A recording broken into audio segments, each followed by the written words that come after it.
Hi, Larry Elderman here today, and today I will be giving you 5 solutions to duplicate or exceed the functionality of a cycle stop valve. Now on this page I'm giving you an index so you can jump around because I like to talk and I like to give a lot of background and I like to explain everything, and some people don't like that. They say too much talking. So if you want to go directly to the solutions, you can go here to solution 1, solution 2, solution 3, or solution 4. But if you are willing to bear with me, just start from the beginning, listen to the whole thing, and I think you'll learn something. Okay, let's get into it. Okay, so if you watch my other videos, you'll know that I'm not really a big fan of cycle stop valves. I think it's an overpriced product. I think the company misrepresents what they can do. Most of the time there's a better way to do things than a cycle stop valve, and I'm just not fond of the product. But nevertheless, I get a lot of comments from people that claim that they love their cycle stop valve, and the comments usually go something like this. With my cycle stop valve, I get constant water pressure and no cycling during long runs of water usage. It does what they say it does. Why do you disparage this wonderful product? So let's talk about that now. Let's talk about why I disparage this product, even though it does do these 2 things that they say it does: constant water pressure and no cycling during long runs of water. Okay, so here are some real life comments I got from some of my viewers. Hey mister, have you ever installed a cycle stop valve, or are you just making speculation based on theoretical values? I used to have a standard system with 2 tanks, 90 gallons each, and I got tired of replacing pumps 4 times in 30 years. Because I was watering lots of plants as well as household usage. Since I replaced the old system for a CSV, I don't have to hear the pump coming on and off, and it's not dead yet. You are probably representing some big pressure tank companies. Just leave people alone. No, I'm not representing any big pressure companies. I have no preset agenda. I'm independent. Next comment. I disagree with this analysis. The valve works. Had one for years. Pumps last longer. Pressure tanks last longer. I have a 3 horsepower pump and use hundreds of thousands of gallons a month. This valve does exactly what it says it will do. Well, yeah, it keeps the pressure constant and the pump doesn't cycle. But if you're using that much water with a 3 horsepower pump, man, you're wasting a lot of electricity. Okay, next comment. Going on 10 years with my CSV and pump still going strong and constant pressure.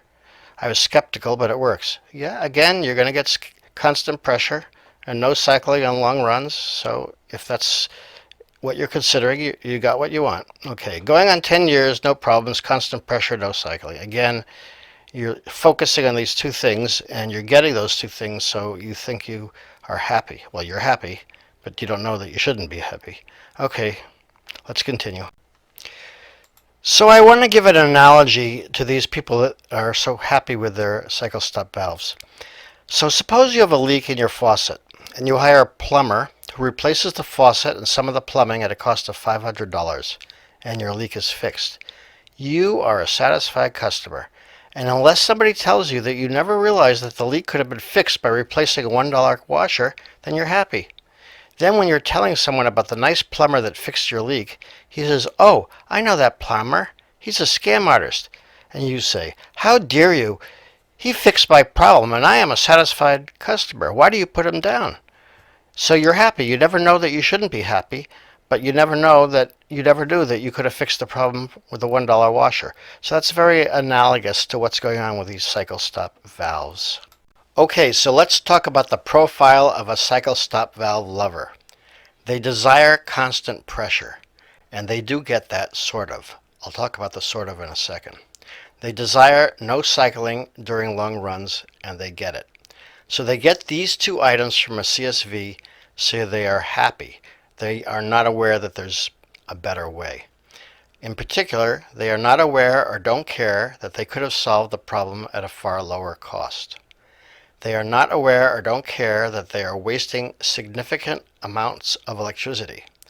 They are not aware or don't care that in many or most cases the pump is actually going on more often, because the pump goes on every time you use water, including flushing toilets and washing your hands, and that would not be happening with a regular system. And they are not aware or don't care that in reality a CSV only provides constant pressure when it stabilizes. On first water usage, the pressure dips significantly and then climbs back up before stabilizing. So now I want to point out that this video is for the CSV Lover. A lot of times there are solutions to these problems which are far better than using a CSV, and I talk about a lot of those solutions in my other videos. But in this video, I'm going to assume that you have your heart set on a CSV or CSV functionality. In this video, we'll show you how to duplicate CSV functionality, only better, and save money at the same time. So you'll get a better solution similar to a CSV, but better and for less money. Okay, in this picture, I'm showing you a picture of a cycle stop valve kit. It's a cycle stop valve along with a pressure tank and a pressure switch and a pressure gauge all together. And I got this picture and the price is directly from the cycle stop valve website. And they're selling this little kit for $497, which I think is tremendously overpriced, but that's what they sell it for. And I'm going to show you how you could save a lot of money. So let's go on to the next slide. Okay, in this picture I'm going to show you some of the equipment that you will be using, or that we can use to find better solutions to the cycle stop valve. So this is the equipment I'll be showing you in my 4 solutions to improving a cycle stop valve. This is called a paddle flow detector, and you can install this in your system to detect when there's water flow, and this is very useful in some certain circumstances. This is a pressure reducing valve. It's similar to a cycle stop valve, except it doesn't have the internal leak. It only costs $80 for a high quality pressure reducing valve. Of course, you're going to need miscellaneous piping and electrical. You're going to need a small water pressure tank, which sells for about $60, a pressure switch, which sells for about $21, and a pressure gauge, which sells for about $13. All this equipment together goes for about $220 versus the previous picture I showed you where the kit cost $497. So this is the equipment I'll be using. Okay, on this page I will give you an overview of the 4 solutions that I will be presenting. And these solutions duplicate or exceed CSV functionality while saving you money. So the first solution, solution 1, is almost an exact duplicate of a CSV functionality for way less money. It does almost exactly what a CSV valve does, except it's more adjustable than a regular CSV. The second solution is how to make a way better CSV that solves practically all the problems associated with a CSV, but admittedly it is somewhat complicated and uses a number of electrical devices. The third solution is kind of not really a cycle stop valve, but it's a way that you can get constant pressure that cycles during long runs but saves you cycles for short runs. So a cycle stop valve is good for long runs. It won't cycle during long runs, but the problem is it cycles every time you turn on the water. In solution 3 here, it's kind of the opposite. You will get cycling during long runs, but you will avoid cycling during short runs, but you will still get the constant pressure that you desire. And solution 4 is kind of like the best solution, best all-around solution in my opinion. It's a simple way to make a better CSV for less money. It's simple and better in a number of ways in which I will explain. And the 5th solution is similar to solution 4 but uses an automatic pump controller. Okay, so this first solution I already showed in one of my previous videos. In the video Cycle Stop Valves Are Bad for Pressure Tank Systems condensed version. Here's the URL for that. And I already presented it, but when I presented it, I sort of just presented it in passing. I didn't really explain it. And a lot of people got confused. And particularly they got confused by this bypass thing here. And they didn't understand that you have to set this valve so that you only get a trickle of water. What a cycle stop valve calls a dribble of water, their patent. And so by getting a dribble of water that bypasses the pressure reducing valve, you essentially get exactly what a cycle stop valve is. So what a cycle stop valve is a pressure reducing valve with a leak inside. And if you don't believe me, you can go to their patent page, which is right here. And I say, remember, CSV is simply a pressure reducing valve with an internal leak in it. The patent description refers to this leak as a dribble flow. and you can view the patent, which is expired, at this site. And if you view this patent, you will see that a cycle stop valve is simply a pressure reducing valve with an internal leak. So let's go back to my picture now. And what it is so usually the cycle stop valve will have the internal leak here, but instead of having it in here, I buy the pressure reducing valve, which doesn't have the leak, but I reproduced the leak by having this bypass. So some people got confused. They thought that every time you turn on the water, you have to turn this valve or something. No, you adjust this valve, and then after you adjust the valve, you forget about it. So what the valve does is it produces a small flow that bypasses the pressure reducing valve. So what happens is if you turn on a lot of water, this has very little effect because it only allows a tiny bit of water through. So most of the water is coming through this this pressure reducing valve, which limits the pressure to 50 pounds in this example. I didn't put the 50 here, but I should have. The pressure switch is set to 40-60, and the cycle stop valve is set at 50 pounds, or this pressure reducing valve is set at 50 pounds. Now this system more or less duplicates a cycle stop valve, but it's actually better because you can adjust the dribble, the bypass. So if you get a very small bypass, so what happens is this, as long as the water is on, as long as you're using water, the water is passing through the CSV, and the pressure tank never fills up to 60 because not enough water is coming through. The maximum pressure is 50 pounds, and the pressure tank needs 60 pounds before it will shut off.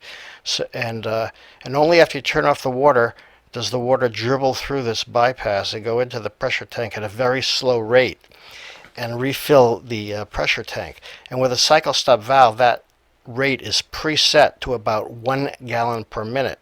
So even if you have a small pressure tank, this might take 30 seconds or a minute to refill at this slow rate.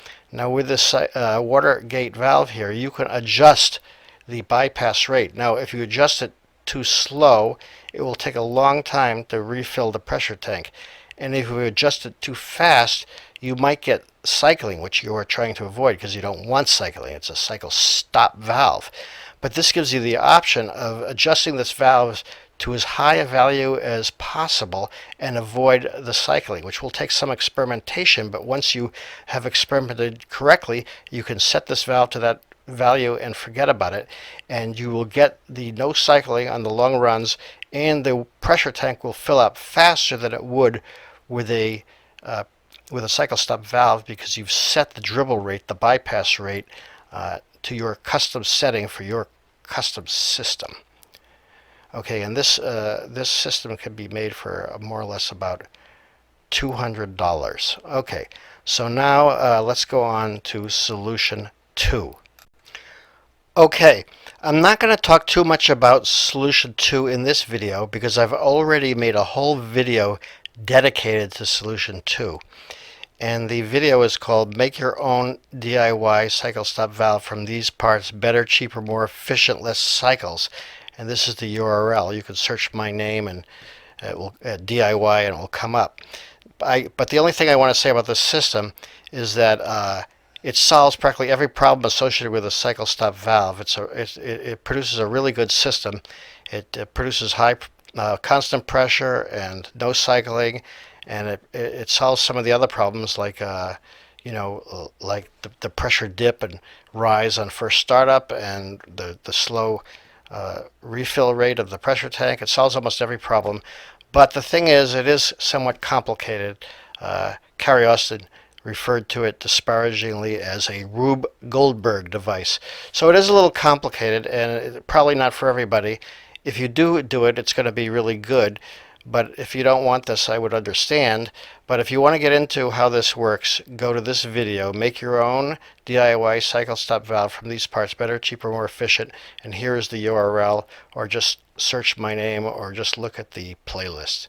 Okay, let's go on to the next solution. So solution 3 is for those that desire constant pressure being the most important thing. And they also want to avoid the pump going on every time they wash their hands or flush the toilet, but they're willing to live with the pump cycling during long runs. It's kind of the opposite of a cycle stop valve.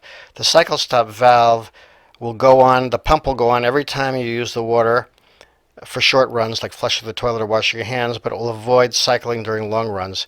This is kind of the opposite. It will avoid cycling for short runs, like flushing a toilet or washing your hands, but it will still cycle during long runs. So let's look at the way this works. Okay, what you do is you have a pressure reducing valve. Let's say you want your pressure set to 50 psi. Okay, now what you do is you set your pressure switch to 50 to 70. So the tank will never go below 50. The tank will go from 50 to 70.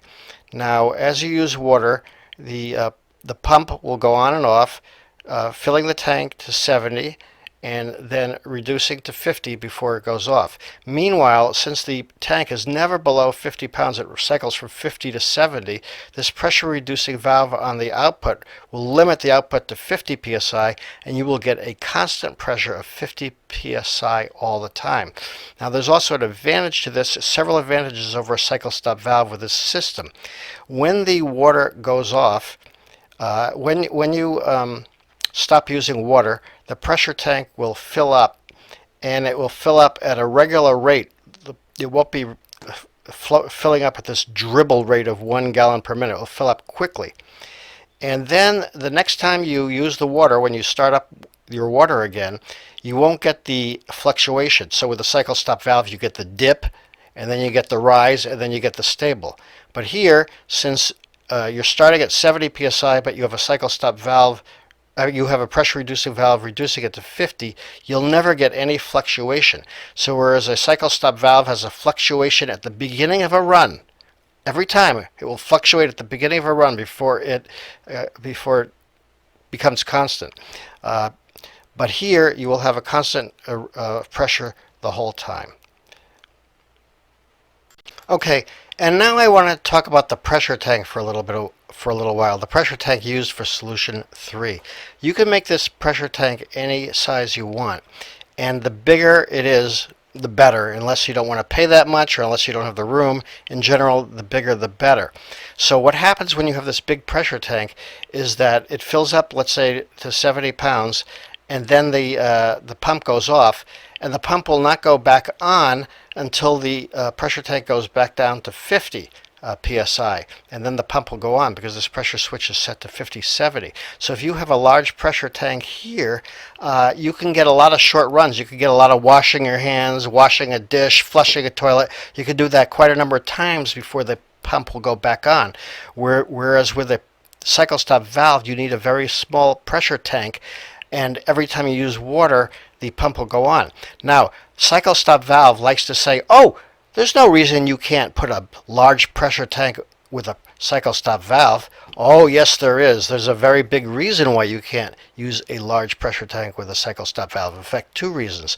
The first is the problem with the fluctuation, in that when you turn on a cycle stop valve, first the pressure tank has to empty down to its low value, and then it has to reach its mid value before it goes off. If you have a large pressure tank, that means that you'll get a long period of unstable pressure before it finally stabilizes. The other problem with a large pressure tank and a cycle stop valve is this: when the water stops being used, the pressure tank has to fill back up, and it's only filling back up at a dribble rate of 1 gallon per minute. So if you have a large pressure tank, the pump is going to be on for many minutes filling up this pressure tank. So really, you're forced to use a very small tank with a cycle stop valve system. Now with this system, you can have a large tank without any penalty, because when the water stops being used, the pressure tank will be filled up at the full rate. There's no dribble flow. And when you start using water again, you don't have this long period of unstable pressure. The pressure starts at 50 immediately and stays at 50 for the rest of the time, which does not happen with a cycle stop valve. And in particular, a cycle stop valve with a large pressure tank would cause you to have very unstable pressure at the beginning of the run before it stabilizes. Okay, so this is solution 4. which gives very similar functionality to a regular CSV with three advantages. Those advantages being that when the pressure tank is refilled, it refills at the full rate, not at a dribble rate. The second advantage being that when you start up the system, you don't get the initial fluctuation of water pressure. You get a constant water pressure immediately. And the third advantage being, of course, it's much cheaper. So let's see how this system works. We're able to avoid the problems with that the CSV has by adding a new component called a flow sensor. A flow sensor is a piece of equipment that you can install in the pipe, and it detects when there's a flow of water. So when there's no flow of water, the circuit is open, which means no electricity can pass through the switch. And when it detects water, the switch is closed. Now if you look at this pump, it's set up so that the pump will go on in two different cases. If the flow detector is detecting water being used, the pump will go on. If the pressure switch finds that the pressure goes below 40, the pressure switch will turn on the pump until the pressure tank reaches 60. This is set up so that if either of these are on, the pump will go on. This could be on and the pump will go on. This could be on and this could be off and the pump will go on. This could be on and this could be off and the pump will go on. Or they both can be on and the pump will be on. So let's see how this works. Let's go to an initial state and go from there. Suppose the water is off. We have the pressure tank filled up to 60 pounds, as it should be. Now let's say you start using water. So what happens is you start using water, and water is coming out of this. So somebody opens up a tap over here in the house, and water starts coming out of this pressure tank through the system. And what happens, even if the pressure switch is showing, it has the pump off, the water that's stored in the pressure tank will cause there to be a flow that goes through here. And as soon as this flow sensor detects a flow, the flow sensor will turn on the pump, and the pump will pump water at this pressure reducing valve, which is set to 50 psi. And since the water is continually being used, the flow sensor is continually being on, and the pump will stay on, and you'll get a constant pressure of 50 psi. Now eventually the person using the water will turn off the water, and what happens when they turn off the water? One of two things will happen. Either the pressure tank is already not filling, either the pressure switch is already not on, so because the pressure is already sufficient, so the pressure switch will not activate the pump, and the flow sensor will detect that there's no flow anymore because you've turned off the water, and so the pump will go off. The other case is you turn off the water, so the flow sensor detects no water, so that will be off, but the pressure switch could still detect that the pressure is below 40, and so it will continue to run the pump until the pressure tank reaches 60, and then it will turn off. Okay, and then it will be ready for the next time you use the water. You turn on the water. Okay, the pressure tank provides the initial flow, which turns on the flow sensor. The pump goes on, and it will stay on at 50 psi continually. With this system, you get 50 psi all the time. There's no fluctuation at the beginning of the run. And there's no problem with the dribble flow, so the pressure tank will fill up quickly. And you can choose to have a small pressure. There's no reason not to have a small pressure tank, because the system will go on every time you use water, just like a cycle stop valve. It won't cycle, but it will go on every time you use water. So like a cycle stop valve will go on when you wash your hands or flush the toilet, but like a cycle stop valve, it will not cycle during a long run. And you will get constant pressure without the fluctuation at the beginning, and it will fill up this little tank quickly because it's not using the dribble rate. So it's better, and it's cheaper than a cycle stop valve. And this is a fifth solution. I did the four solutions, and one of my viewers mentioned that there was a fifth solution, and I thought the fifth solution was pretty good. Fifth solution for something better than a cycle stop valve, or avoiding a cycle stop valve. And that's by using a little device that they sell, which is called an automatic pump controller. Now, what an automatic pump controller does is basically exactly what I did in solution 4. It monitors both the pressure and the flow. and it will turn the pump on either if it detects a flow or if it detects the pressure is too little.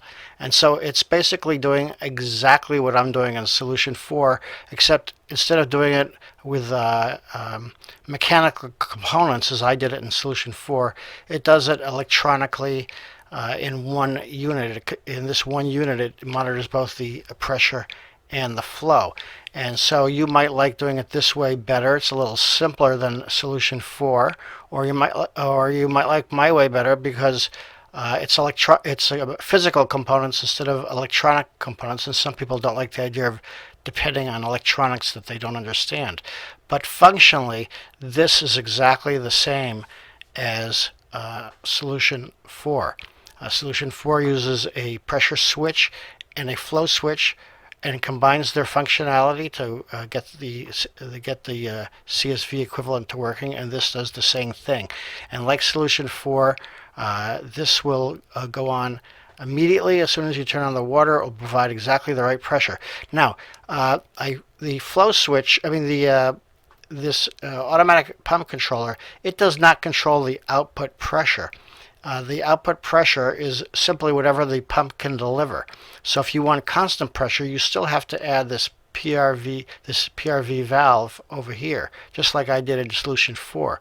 So basically all this component does here is combine the pressure switch and the flow switch of my solution 4 into this solution 5, and other than that it behaves identically to my solution 4. Okay, so if you like this better, do it this way. That's all for now. Okay, so that's the end of my video. I hope you liked it, and I hope you learned something, and I hope you can use the information to save you money. And if you want to become an expert, you can look at all my other videos about cycle stop valves and the way to avoid cycle stop valves and all the things that are wrong with cycle stop valves. And if you want to look at those, fine. If not, that's okay. But at least now you know that if you don't want a cycle stop valve, fine. And if you do want a cycle stop valve, you don't have to pay the exorbitant price that the company charges you. You can set up your system on your own and save a lot of money. Okay, that's all for now. Thank you and goodbye.